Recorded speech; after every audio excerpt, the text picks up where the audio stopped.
What's up, everybody, and welcome to another episode. Hit the like button, subscribe to my channel, and share the video. Hit the join button and become a member. Why? Well, members get exclusive content. Hit the bell icon on my channel so that you'll receive a notification every time that I drop a video, and you can go and check the video out. If you have not subscribed to the channel, please do so. Let's get into it. Attica State Prison. There was a bloody, deadly uprising many decades ago.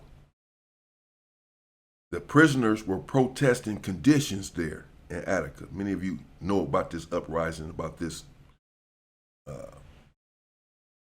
all of these unalivings that took place on this day. They took some COs hostages protesting the conditions there in the prison.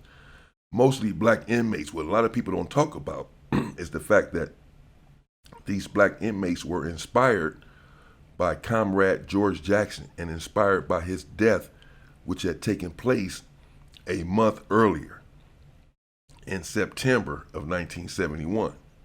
The uprising happened in September of 1971. George Jackson's death, of course, occurred in August of 1971. And because George Jackson, leader of the black guerrilla family in prison, had been fighting for black people's rights in prison and telling black men to stand up and sort of disseminating that message when he was brutally unalived by the government and the powers that be. Blacks were, of course, in prison, all around prisons, upset and began to protest and rebel. And Attica was one of those prisons. Right when they were negotiating and everything was about to come to a halt as far as the rebellion, the president or the governor ordered the troops into Attica, and they brutally unalived tens of inmates and I think 7 CEOs, because the government wanted to shut down the rebellion. But the government wanted to send a message that, at this time, blacks were protesting all around the country for various reasons. And the civil rights movement had just taken place. And the government wanted to shut it down and say, if you're going to be protesting, this is what will happen to you. We will brutally unalive you. And the COs were just casualties of that sort of thinking, the white supremacist thinking. Oh, it was racist. It was racism involved. Believe it. Let's get into it and let's see.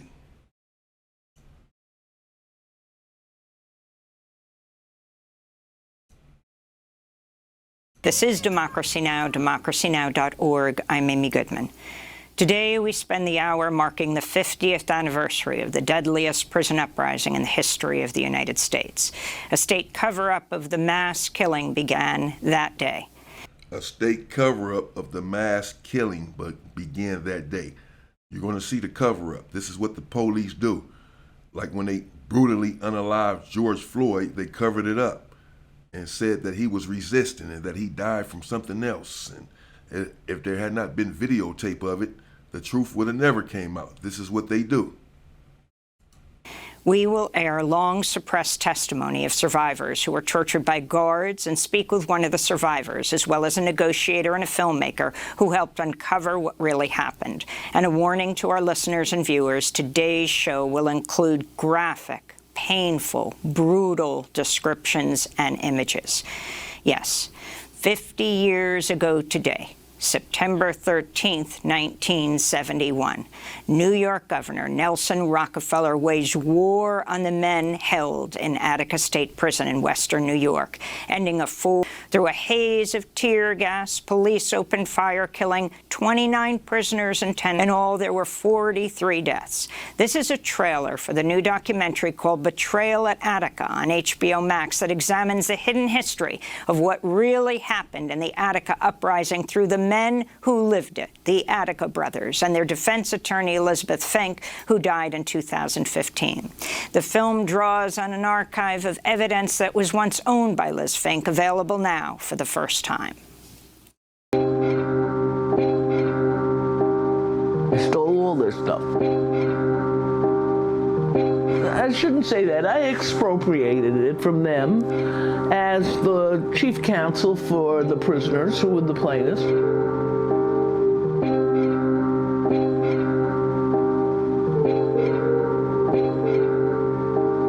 They were going to destroy it. We're at this point right now where they are refusing to admit they have all these files, and they are lying about what they have.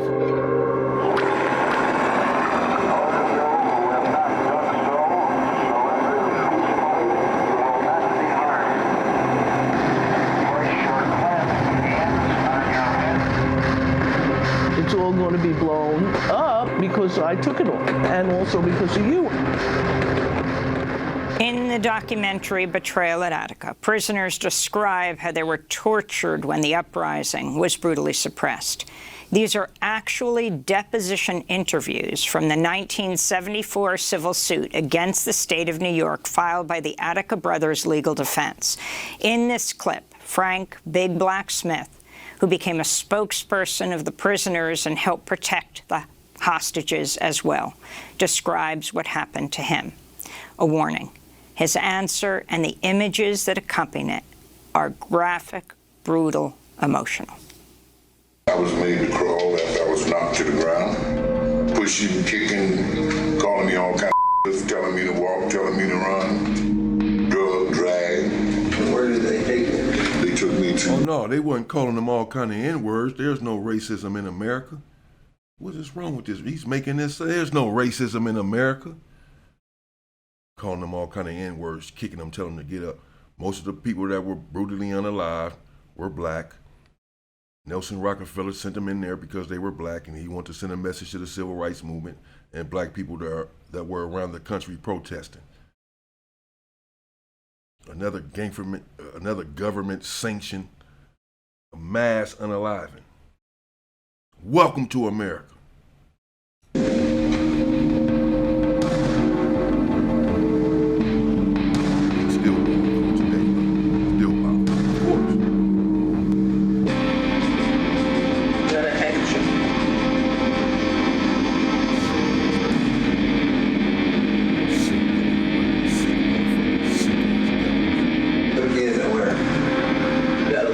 Sick-ass devils standing right next to dead bodies. They don't care. Sick.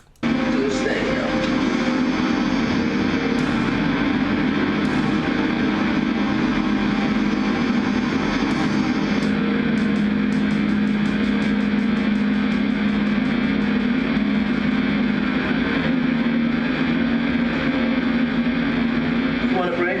Take some water?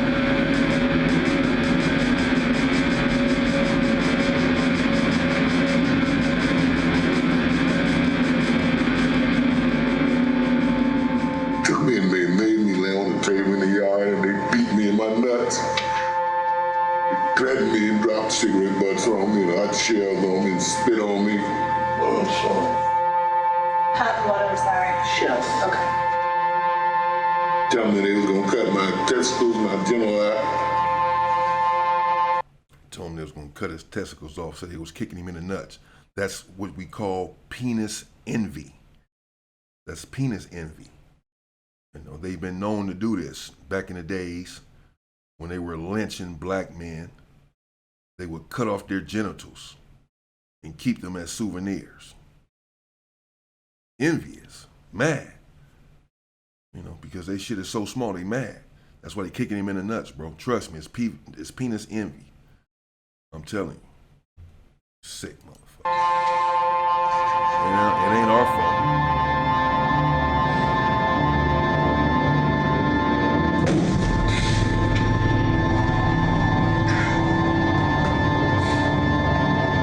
Brothers, we gotta stop getting mad. I understand this is gonna bother him for the rest of his life until he's has went to the afterlife, if there is a such thing.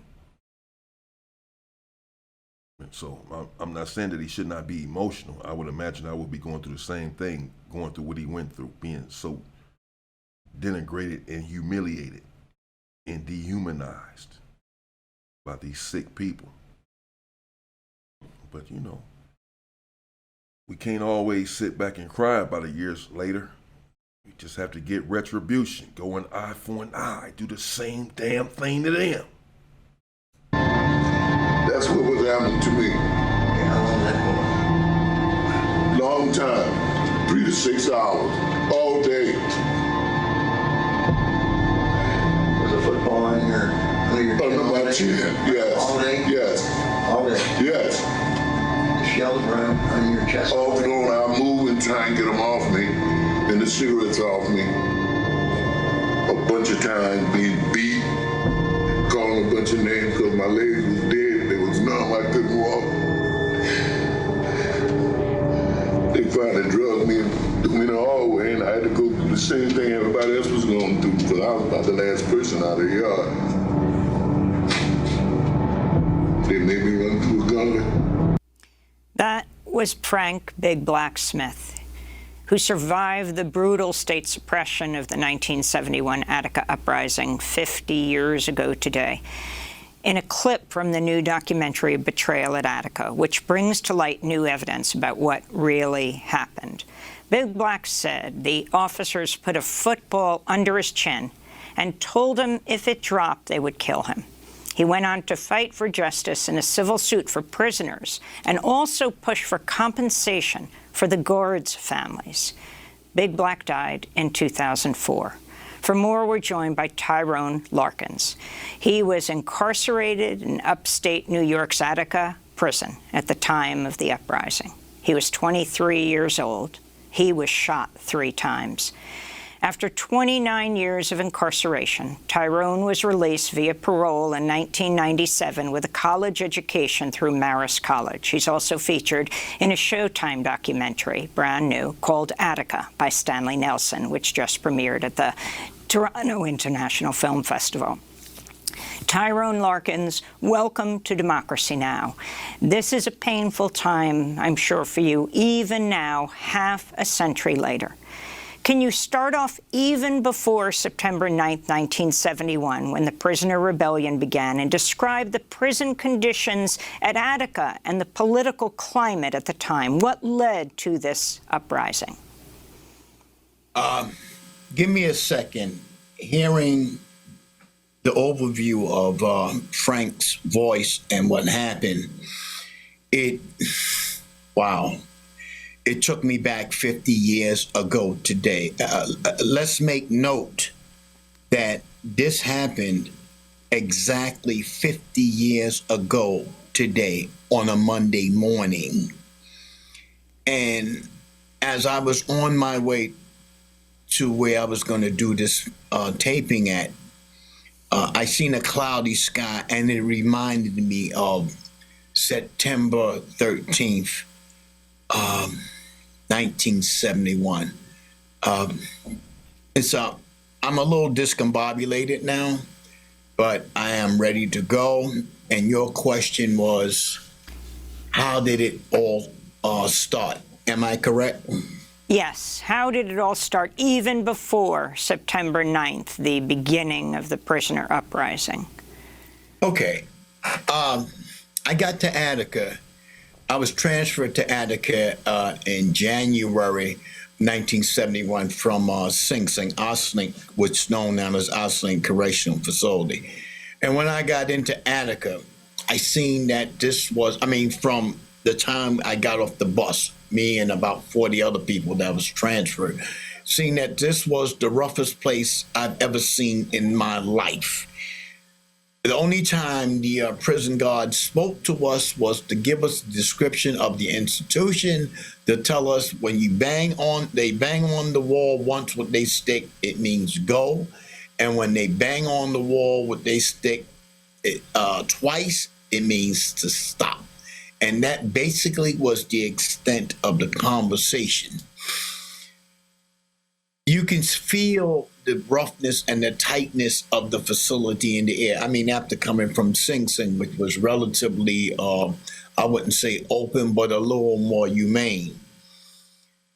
When I finally got settled into the facility at my cell, I was given a roll of toilet paper, a bar of soap, and was told that this roll of toilet paper would have to last me for 1 month, and that I will possibly get a second bar of soap in 2 weeks' time. And that was it. I should say at this juncture that Attica, prior to the disturbance itself, and I use the word disturbance loosely because we was in the climate of international things that was happening throughout the world. First of all, from ethnic pride sense, a lot of the African American prisoners, such as myself, adhered to what James Brown was singing, "Say it loud, I'm black and I'm proud." They gave us a racial identity as opposed to be adhering to what a nigger is and stop doing what niggers do. And that made us feel good. Then you had the "Hell no, we won't go" slogans, was permeating all over the world in regards to the Vietnam situation. So we was getting a certain sense of politicalization and ethnic reality at the same time. And we started adhering to things of that nature. And this was counterculture to the powers that be in Attica Correctional Facility. And to give you an example of that, the first time I seen it fully in full operation, the racial divide, was in the summer of 1971. It was a hot day, and the officers came out into the yard. I was locking in B block at the time, and had a wheelbarrow full of ice, and emptied the wheelbarrow full of ice on the ground and said, "White ice," which meant that ice was for the white prisoners. And after they picked their ice up, a second wheelbarrow was rolled to the yard, and the officers dumped it on the ground and said, "Black ice." And that was for the black and, let me say, people of color prisoners that was locked up in Attica at the time. And this caused a definite racial divide. However, I would say in later part of June, early part of July, when ice was strewn on the ground and it was depicted white ice and black ice, nobody in the yard would pick it up. Nor white inmates, nor black inmates, nor Hispanic inmates, nor Indian inmates. Nobody would pick up any ice in Quentin prison on the so-called information that he had a gun in his hair and was trying to escape. That created a unified concern for basically everybody that was in Attica. As a matter of fact, the day after he was killed, it was organized that everybody in the facility would not eat. We had a hunger strike. We went to the mess hall as we were supposed to, picked up the silverware or plastic silverware as they gave out, but nobody picked up any food. And it was extremely quiet. You didn't hear no noise, no chatter, no nothing. And it was when it was time to go, we left out of the facility, the eating facility, which was known as the mess hall. On September 8th, 1971, two guys that was locked up was horsing around in the yard, in A block yard. And the officers rushed over to them to threaten them to stop it, so forth, etc. And a circle of inmates, a gathering of inmates, got around the officers and said, "You're not doing anything to anybody." And they backed off. And the two men who was horsing around was literally dragged out of their cells and was beaten all the way to a special housing unit, and you could hear the cries throughout the A-block yard. Well, the next day, September 9th, the guys that was on the same jail company or housing company where these two guys was pulled out of, was coming back from the mess hall, and they was told that they was not going to the yard for their morning recreation. They was going back to the cell blocks. And that was the spark that started the whole thing.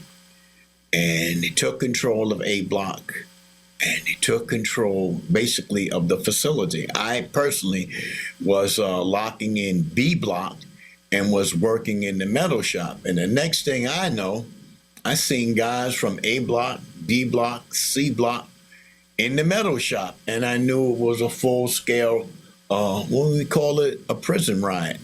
But let me say that it elevated from a prison riot to a prison demonstration. And I know those words, sometimes people will not like to interchange it, but it was, because the mere fact that we as people that was confined took on the situation of electing our best and our brightest to represent us, to talk to the administration of the powers that be of the problems in Attica, and that we had some hostages also.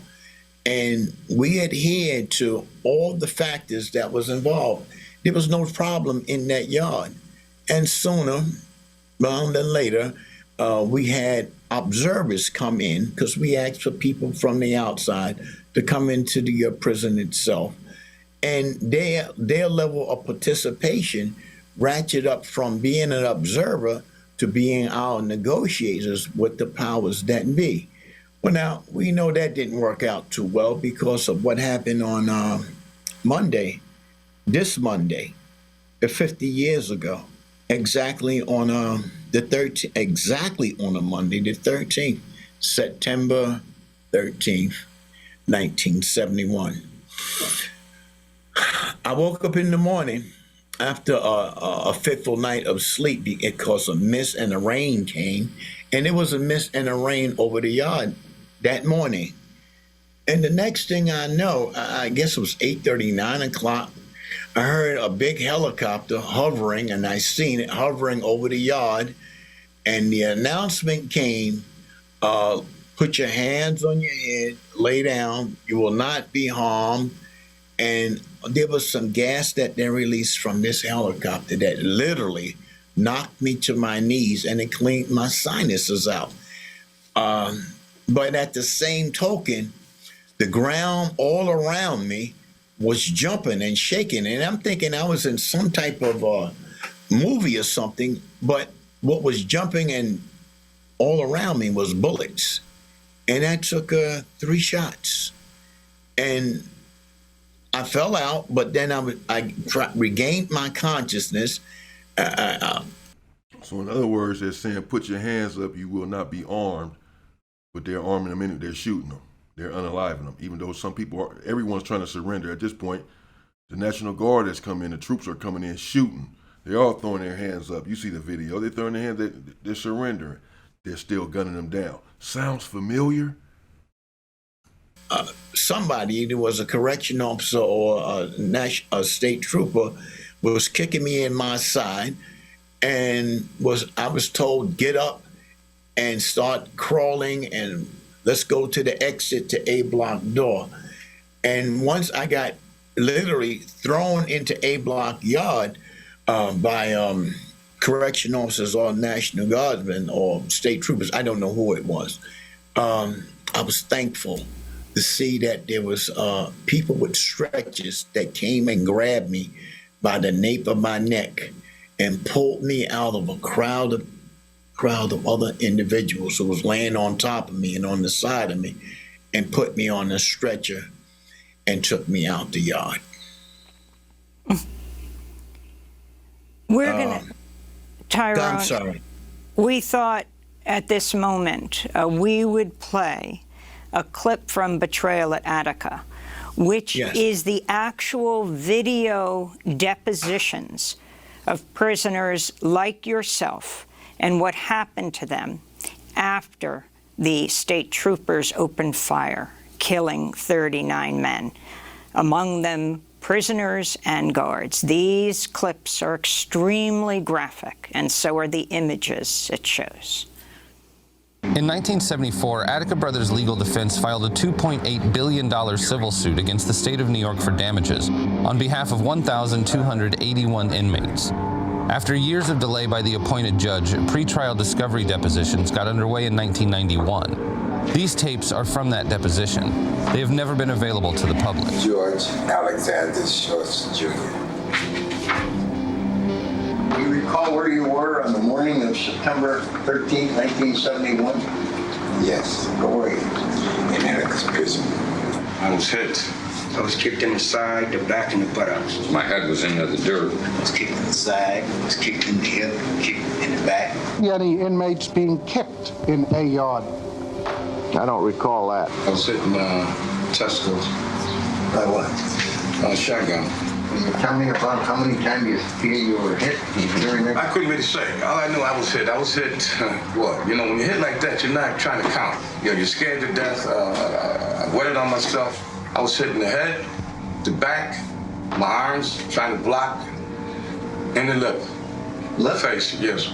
Did you wear glasses at that time? Yes, I did. Did you have them on? No, they had taken them and stomped on them. Then my glasses was taken off me, stomped. You were forced under gunpoint to crawl the length of a yard on your knees and elbows. I was told to take off all of my clothes. I was hit and told to run. They put the gun in my head, cocked the gun, and said, I'm gonna kill you. And that's when I started pleading for my life. There was two correctional officers there telling me the same thing. Run, run. And that's exactly. So they tell him run and run, calling him the N-word, saying run. This is all racial.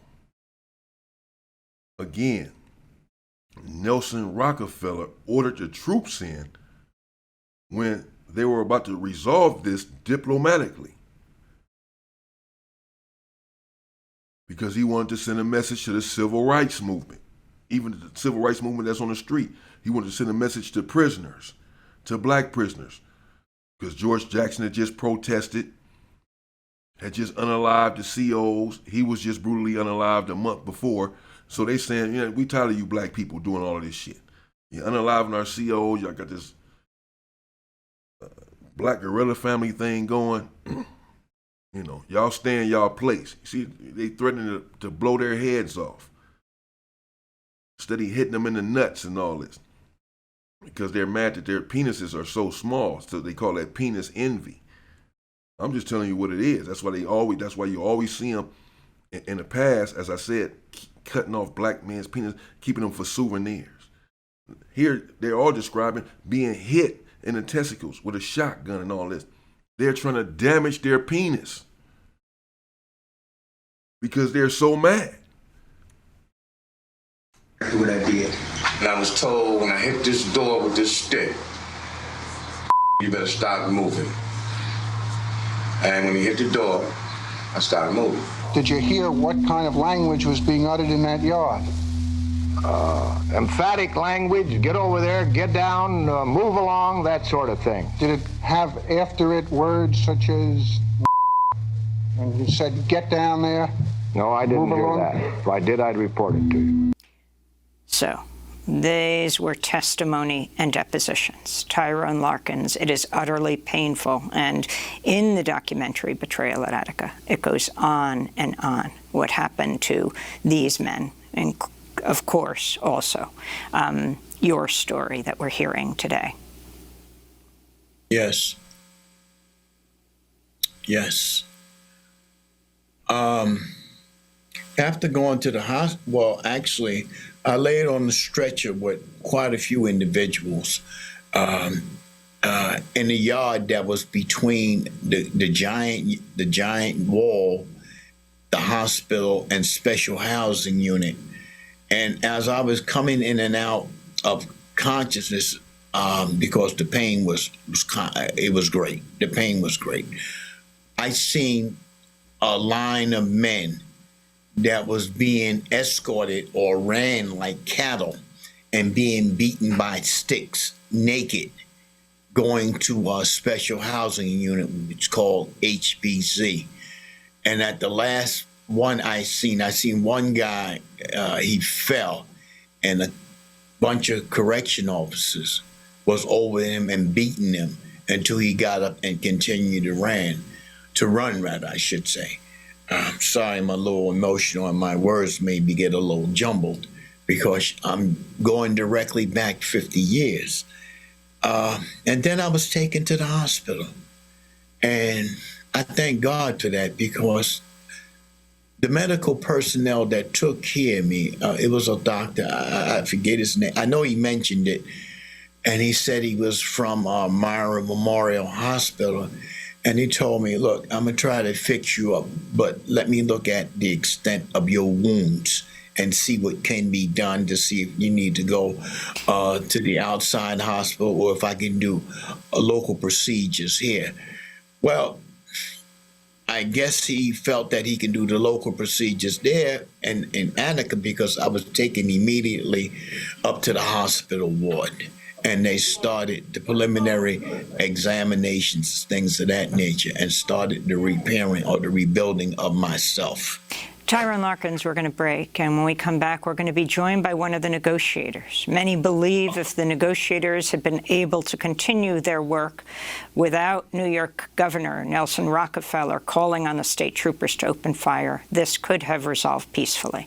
Tyrone Larkins, formerly incarcerated at Attica Prison, was shot by state troopers 50 years ago today, September 13th, 1971. We'll also speak with the HBO Max documentary filmmaker of the film Betrayal at Attica. Stay with us. All right, man, there y'all have it. As I said, I'm sure many of you have already heard of the story about Attica.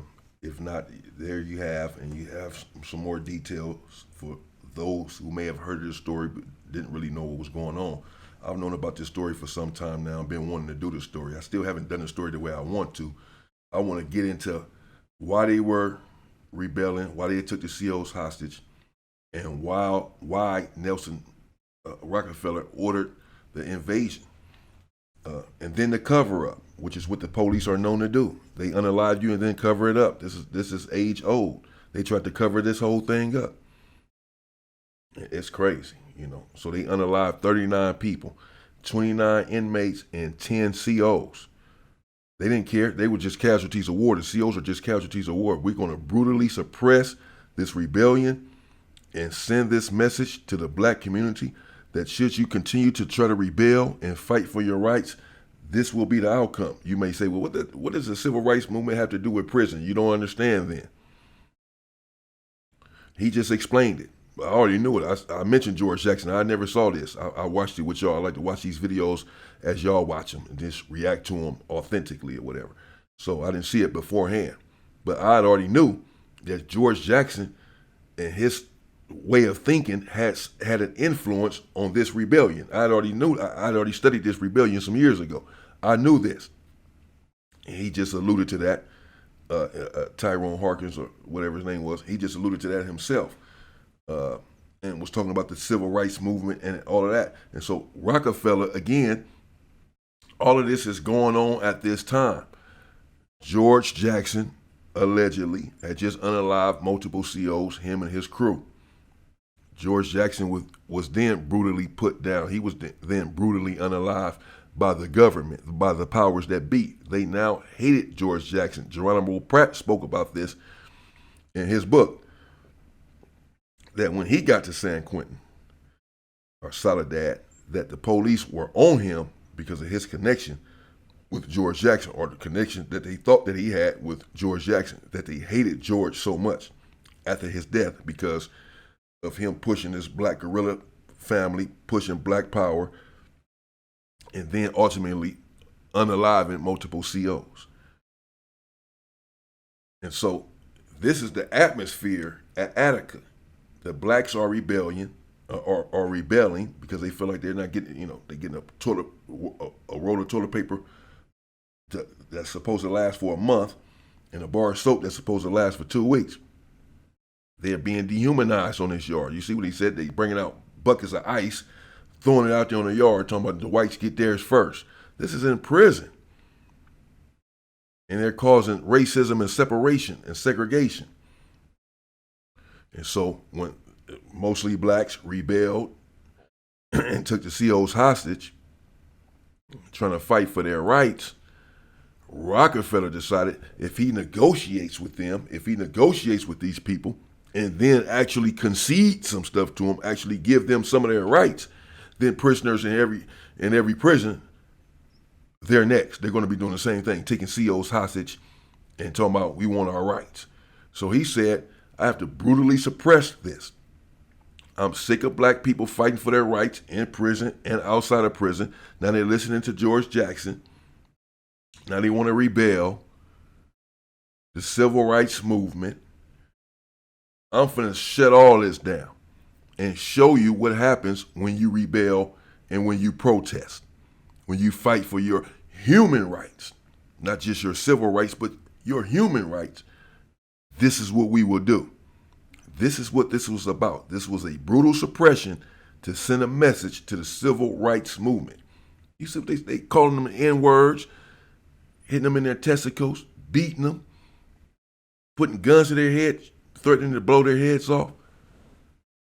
This is the police that's supposed to serve and protect. But they're just doing what comes natural to them. This is their nature. And the sooner you understand that, the better off you'll be. I've been understood it.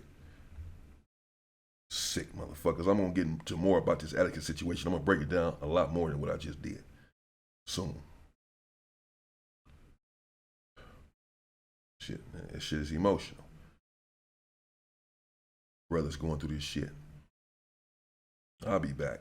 And in the meantime, stay free, people.